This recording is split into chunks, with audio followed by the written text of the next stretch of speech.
warahmatullahi wabarakatuh. Yang saya hormati Bapak Dr. Ahmad Dafandi MAG, selaku dosen pengampu mata kuliah Sejarah Peradaban Islam Klasik, dan teman-teman kelas PIA dimanapun kalian berada, semoga senantiasa berada dalam lindungan Allah SWT. Amin ya Rabbal Alamin. Baik, perkenalkan sebelumnya saya dari Warda dan rekan saya Sintaida. Kami dari kelompok 11 akan membawakan materi mengenai 3 kerajaan besar Mughal. Nah, bagaimana penjelasannya? Mari simak video berikut ini. Sejarah berdirinya kerajaan Mughal. Sebelum Islam masuk di India sekitar 5000 sampai 6000 sebelum Masehi, bangsa Dravida datang dari Asia Barat ke India dengan kepercayaan terhadap adanya Tuhan secara abstrak. Kemudian pada abad ke-6 sebelum Masehi, bangsa Arya dari Persia datang menguasai Punjab dan Benaras atau India Utara dengan membawa kepercayaan adanya Tuhan secara nyata. Pada tahun 599 sebelum Masehi, lahir Mahawir yang mempelopori lahirnya agama Jaina, atau ajaran ini kemudian melebur dalam agama Hindu. Pada tahun 557 sebelum Masehi, lahir Gautama Buddha di Kapilavastu di kaki gunung Himalaya dan menjadi pelopor lahirnya agama Buddha. Sementara agama Hindu adalah agama yang paling banyak dianut oleh rakyat India. Hampir semua raja yang sedang berkuasa menganut agama tersebut. Tekanan yang besar dari kelompok kasta Brahmana terhadap penganut agama Buddha menyebabkan mereka mengharapkan datangnya kekuatan lain yang bisa memberi perlindungan dan menghindari kekejaman penguasa Hindu. Di sisi lain, di antara penganut agama Hindu terjadi perebutan kekuasaan. Konflik Hindu dan Buddha secara umum tampak jelas dalam persaingan perdagangan. Kelompok Hindu cenderung lebih senang dan monopoli, sedangkan Buddha lebih giat dalam memperoleh keuntungan. Menjelang masuknya Islam, agama Jaina tidak populer dan agama Buddha sedang menurun. Pada saat itulah Islam mulai masuk di India. Karena kelompok Buddha lebih banyak terkalahkan dalam persaingan, akhirnya mereka lebih terbuka untuk menerima Islam. Muhammad Shah memimpin selama 12 tahun. Ia digantikan oleh anaknya, Alauddin Alam Shah, yang merupakan raja terakhir dan terlemah dalam dinasti Sayyid. Ia secara sukarela menyerahkan tahtanya kepada Bahlul Lodi. Bahlul Lodi naik tahta pada tahun 1451 Masehi. Sultan Lodi adalah satu-satunya Sultan Delhi yang berasal dari suku bangsa Pathan. Sultan-Sultan Delhi yang lain adalah bangsa Turki. Aksi Bahlul Lodi yang menonjol adalah penaklukan Jaunpur. Ia bertahta selama 38 tahun dan meninggal pada tahun 1389 Masehi. Nizam Khan, putra kedua Bahlul Lodi, naik tahta dengan gelar Sikandar Lodi.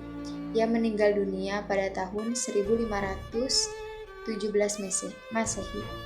Setelah berhasil memimpin selama 28 tahun, akhirnya Ibrahim Lodi naik tahta, tetapi terjadi pemberontakan di Jalal Khan. Ia banyak memenjarakan bangsawan yang menentang. Hal ini memicu lebih banyak pemberontakan. Pada April tanggal 21 tahun 1526 Masehi terjadi pertempuran yang dahsyat di Panipat antara Babur dan Ibrahim Lodi. Pasukan Lodi berjumlah 100.000 kekuatan tentara dengan 1000 pasukan gajah, sedangkan tentara Babur hanya berjumlah 25.000. Ibrahim Lodi beserta ribuan tentaranya terbunuh dalam pertempuran itu. Walaupun pasukannya lebih kecil jumlahnya, barangkali karena keperkasaan yang diwarisi leluhurnya, serta prajuritnya yang terlatih dan loyal. Babur berhasil tampil sebagai panglima yang memenangkan pertempuran. Setelah Babur memperoleh kemenangan, ia beserta pasukannya memasuki kota Delhi untuk menegakkan pemerintahan. Dengan ditegakkannya pemerintahan Babur di kota Delhi, maka berdirilah kerajaan Mughal di India pada tahun 1526 Masehi. Yang selanjutnya yaitu kemunduran dan kehancuran Mughal. Kemunduran dan kehancuran kerajaan Mughal terdapat dua faktor. Yang pertama, faktor internal dan eksternal. Kedua faktor ini memiliki hubungan yang sangat erat antara satu sama dengan yang lain. Yang pertama yaitu faktor internal, yaitu pertama, tidak adanya kejelasan lajur suksesi. Ketidakjelasan suksesi menimbulkan berbagai kemelut berkepanjangan di antara anggota keluarga kerajaan yang merasa mempunyai wewenang dan kemampuan untuk menjadi raja.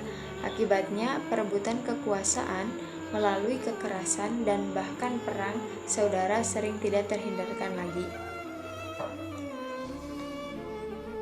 Adanya konflik-konflik intern yang berkepanjangan tersebut mengakibatkan dan melemahkan pengawasan terhadap pemerintahan daerah sehingga akhirnya terjadi disintegrasi. Selain merusak persatuan dan kesatuan, beberapa daerah mulai melepaskan loyalitasnya kepada pemerintahan pusat, bahkan cenderung memperkuat posisi pemerintahan masing-masing. Yang kedua yaitu lemahnya para pewaris tahta kerajaan. Kebanyakan pewaris tahta kerajaan, terutama setelah Aurangzeb, adalah orang-orang yang lemah dalam kepemimpinan. Hal ini terbukti bahwa dari 29 sultan yang pernah memimpin kerajaan Mughal, hanya beberapa saja yang tercatat mampu bertahan lebih dari 20 tahun. Sedangkan selebihnya hanya mampu berkuasa dalam waktu yang relatif singkat. Bahkan ada yang hanya beberapa bulan saja. Yang ketiga yaitu pola kehidupan mewah dan boros. Pola kehidupan mewah dan boros banyak dilakukan oleh elit penguasa, sehingga banyak membebani anggaran belanja negara yang kemudian mengakibatkan kenaikan pajak baik terhadap para petani di pedesaan maupun masyarakat kota. Berbagai kemewahan tersebut antara lain sebagaimana yang dilakukan oleh Sultan Akbar dengan banyak membangun masjid-masjid dan istana-istana yang sangat indah seperti Fadipur Sikri pada tahun 1560 Masehi. Demikian halnya dengan Shah Jahan. Sebagian besar harta kekayaan negara untuk membangun masjid dan istana yang super indah dan bahkan untuk singgasananya saja telah dibuat menyerupakan burung merak berlapiskan emas dan berbagai permata yang sangat mahal. Pada masanya pula telah dibangun Taj Mahal di kota Agra tahun 1613 Masehi sebagai lambang cintanya kepada mendiang permaisurinya, Mumtaz Mahal. Taj Mahal yang terbuat dari albas atau marmer putih dengan luas 1000 kali 110 meter memiliki 4 pintu masuk yang sangat besar dengan ketinggian 20 meter dan dibangun menurut langgam Persia, dilengkapi dengan kubah penutup setinggi 80 meter dibuat untuk menciptakan bangunan yang belum pernah didirikan manusia sebelumnya. Yang keempat yaitu kebijakan Puritanisme. Kebijakan Puritanisme oleh Sultan Aurangzeb dan pengislaman orang-orang Hindu secara paksa demi menjadikan tanah India sebagai negara Islam. Dengan menyerang berbagai praktek sosial keagamaan yang dikembangkan oleh masyarakat Hindu, di samping memperlakukan diskriminasi yang mencolok terhadap masyarakat Hindu dan memberi hak-hak istimewa kepada masyarakat Islam, telah menyebabkan kalangan Hindu memusuhi dan bersengkongkol dengan musuh-musuh Mughal, sehingga akhirnya meletuslah berbagai pemberontakan-pemberontakan seperti yang dilakukan oleh kalangan Marathas di bawah pimpinan Santaji Ghorpade dan Danaji Jaded. Dan yang kelima yaitu pemaksaan ajaran Syiah. Pemaksaan ajaran Syiah diberlakukan oleh Muazzam, putra tertua Sultan Aurangzeb yang sebelumnya menjadi penguasa di Kabul bergelar Bahadur Shah.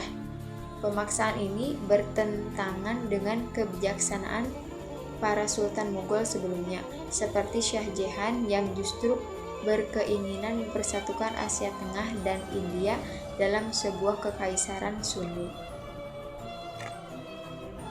Yang selanjutnya yaitu faktor eksternal. Yang pertama, adanya pemberontakan yang dilakukan oleh orang-orang Hindu dan Sikh. Selain akibat dari kebijakan politik dan ekonomi para penguasa Mughal seperti puritanisme dan pungutan pajak yang sangat tinggi untuk membiayai kegemaran hidup mewah dan boros para penguasa. Kemungkinan juga oleh sebab-sebab lain seperti perasaan dendam kesumat sebelumnya berkaitan dengan penaklukan kota Kitor oleh Sultan Akbar yang memusnahkan seluruh penduduknya berjumlah 30.000 jiwa. Yang kedua yaitu adanya serangan-serangan dari luar seperti yang dilakukan oleh Nadir Shah pada tahun 1739 Masehi karena menganggap kerajaan Mughal telah banyak sekali memberikan bantuan kepada para pemberontak Afgan di daerah Persia. Dan yang ketiga yaitu demikian halnya dengan serangan yang dilakukan oleh Ahmad Khan Durrani dari Afgan tahun 1761 Masehi, sehingga membuat Mughal akhirnya menjadi kerajaan boneka. Meskipun Shah Alam selaku raja ketika itu masih diperkenankan untuk memakai gelar sultan. Dan yang terakhir yaitu datangnya kekuatan Inggris dengan perusahaan dagangnya IEC. Ada dua periode penyerangan yang dilakukan oleh Inggris. Yang pertama, ketika kerajaan Mughal dalam keadaan lemah saat berada di bawah kekuasaan Ahmad Khan Durrani dari Afgan tahun 1671 Masehi. Setelah melakukan peperangan yang berlangsung berlarut-larut, akhirnya Shah Alam membuat perjanjian damai dengan menyerahkan Kut, Bengal, dan Orissa kepada Inggris. Dan serangan yang kedua yaitu pada masa Bahadur Shah pada tahun 1857 Masehi. Periode ini Bahadur Shah sebenarnya tampil sebagai lambang perlawanan bagi pemberontakan rakyat melawan Inggris akibat pungutan pajak yang sangat tinggi yang diberlakukan oleh IEC. Namun, pemberontakan tersebut dengan mudah dapat dipadamkan oleh Inggris karena mendapat dukungan dari beberapa penguasa lokal Hindu dan Muslim. Bahadur Shah kemudian dapat ditangkap dan diasingkan ke Burma sampai wafat. Jenazahnya dimakamkan di dekat sebuah masjid di kota Rangon. Sejak penangkapan tersebut, maka berakhirlah sejarah kekuasaan Mughal setelah berjaya lebih dari 3 abad di India dengan banyak meninggalkan kenangan indah tiada tara, terutama di bidang seni. Assalamualaikum warahmatullahi wabarakatuh. Perkenalkan, saya Daniel Wardah. Di sini saya akan membawakan materi mengenai kemajuan kerajaan Mughal serta bukti sejarah dari kerajaan Mughal. Yang pertama yaitu mengenai kemajuan kerajaan Mughal. Nah, jadi kerajaan ini telah memberikan sumbangsi yang cukup besar bagi peradaban Islam khususnya di India. Nah, beberapa bidang yang mengalami kemajuan diantaranya ialah bidang politik dan militer, bidang ekonomi, bidang seni, serta bidang ilmu pengetahuan. Yang pertama yaitu di bidang politik dan militer. Di bidang politik terdapat suatu sistem yang sangat baik dan sistem yang sangat tepat untuk diterapkan, yaitu bernama sistem toleransi universal. Nah, sistem toleransi universal ini dinilai sangat baik. Kenapa? Karena di India itu mayoritas masyarakatnya itu beragama Hindu, sedangkan kerajaan Mughal itu kan sistem kerajaan Islam. Jadi jika toleransi ini tidak diterapkan, maka di India itu akan banyak sekali terdapat kerusuhan. Jadi makanya toleransi ini harus diutamakan. Kemudian selanjutnya di bidang militer. Di bidang militer kerajaan Mughal ini dinilai atau terkenal gitu dengan kekuatan militernya, karena mereka itu terdiri dari pasukan gajah, pasukan berkuda, dan meriam. Nah, dengan ketiga pasukan tersebut, kerajaan Mughal itu berhasil menguasai wilayah yang ada di sekitarnya. Nah, selanjutnya ialah kemajuan di bidang ekonomi. Nah, kemajuan di bidang ekonomi ditandai dengan kemajuan di sektor pertanian serta perindustrian. Nah, di sektor pertanian ini, pemerintah membentuk suatu lembaga khusus yang khusus untuk menangani berbagai macam masalah di bidang atau di sektor pertanian. Nah, terdapat beberapa komoditi utama yang menjadi pusat perhatian di bidang pertanian ini, yaitu ada di pertanian padi, kacang, tebu, rempah-rempah, tembakau, dan kapas. Kemudian di samping pertanian, di sektor industri juga terdapat kemajuan di bidang tenun. Jadi hasil industri tenun ini banyak diekspor ke luar negeri seperti Eropa, Arabia, Asia Tenggara, dan lain-lain. Nah, kemajuan selanjutnya ialah ada di bidang seni dan arsitektur. Nah, hasil karya kerajaan Mughal ini bisa kita nikmati hingga sekarang. Jadi ada banyak sekali hasil karya yang merupakan peninggalan dari kerajaan Mughal yang masih bisa kita nikmati hingga sekarang. Di antaranya ada Benteng Merah, istana-istana, makam kerajaan, dan yang paling terkenal hingga sekarang ialah yang masuk ke dalam 7 keajaiban dunia ialah Taj Mahal. Jadi Taj Mahal ini merupakan suatu karya seni yang dibuat atau yang dibangun oleh Shah Jahan khusus untuk istrinya yang bernama Nur Mahal yang terkenal dengan kecantikannya. Nah, ciri-ciri yang menonjol dari arsitektur kerajaan Mughal ialah pemakaian ukiran dan marmer yang timbul dengan kombinasi warna-warni. Kemudian di bidang sastra juga sangat menonjol gitu. Banyak sekali karya sastra yang diubah dari bahasa Persia ke India. Nah, salah satu sastrawan Mughal yang terkemuka ialah Malik Muhammad Jayashi dengan karya monumentalnya Padmayat, yaitu sebuah karya alegoris yang mengandung kebajikan jiwa manusia. Selanjutnya ialah di bidang ilmu pengetahuan. Nah, di bidang ilmu pengetahuan ini jika dibandingkan dengan daulah-daulah sebelumnya, kerajaan Mughal kurang mengalami kemajuan yang signifikan. Namun meskipun begitu, terdapat banyak ilmuwan yang datang dari penjuru dunia datang ke India untuk menuntut ilmu. Nah, selama masa pemerintahan kerajaan Mughal ini, di tiap-tiap masjid memiliki lembaga tingkat dasar yang dikelola oleh seorang guru. Kemudian pada masa Shah Jahan didirikan sebuah perguruan tinggi di New Delhi. Jumlah ini semakin bertambah ketika pemerintah dipegang langsung oleh Aurangzeb, yaitu salah satu raja. Nah, di bidang ilmu agama berhasil dikodifikasikan hukum Islam yang dikenal dengan sebutan Fatwa-i Al-Amgri. Nah, selanjutnya ialah bukti dan karya budaya sejarah dari kerajaan Mughal. Nah, sama seperti kerajaan-kerajaan Islam sebelumnya, jadi setiap kerajaan itu pasti memiliki peninggalannya masing-masing. Nah, dan kerajaan Mughal juga peninggalannya masih bisa kita rasakan dan nikmati dalam bentuk bangunan-bangunan peninggalan. Nah, beberapa peninggalannya ialah yang pertama ada Fatehpur Sikri.